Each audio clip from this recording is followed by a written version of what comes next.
davolab invalid qilib qo'yishgan. Yaqinda bir viloyatda ko'rikda bo'ldik.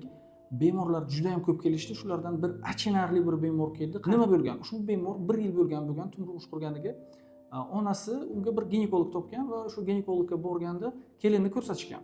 Kelinni ginekologga ko'rsatilganda bemorda bir jiddiy muammo sizlarda yo'q deb stimulyatsiyani boshlab yuborgan ushbu ginekolog. Tajribali ginekolog, 20 yil ishlagan ginekologning ishi. Dozani sal ko'proq bergan va ushbu ayolda giperstimulyatsiya, ya'ni yosh ayolda o'zi shunaqa bu kuzatiladigan holat hisoblanadi. U holatdan qo'rqib ketgan ginekolog o'zini xirurg do'stiga ushbu ayolni ko'rsatgan. Buni holatni ko'rgan xirurg sangiz darhol operatsiya qilish kerak deb darhol operatsiya olib ushbu ayolda demak tuxumdonlarni tozalamoqchi bo'lgan, ya'ni kistalarni. Bunaqa holat oddiy dorilar yordamida yaxshilanadigan holat hisoblanadi. Lekin xirurg olib uni qonni to'xtatmoqchi bo'lib kuydirganmi, nimadir qilgan va ikkita tuxumdondan juda ham ko'p miqdorda qon ketish boshlangan va qonni to'xtatish maqsadida ikkita tuxumdonni ham afsusga olib tashlagan. Ikkita tuxumdondan ayrilyapti.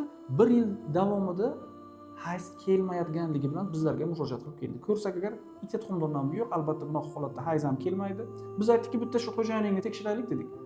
Urug'ini tekshirsak agar urug' nol ekanligini ko'rdik. Ya'ni nima bo'lgan? O'zi muammo erkakda urug'da 0 holat, ya'ni azospermiya kasalligi, lekin sababsiz ayolni davolab invalid qilib qo'yishgan.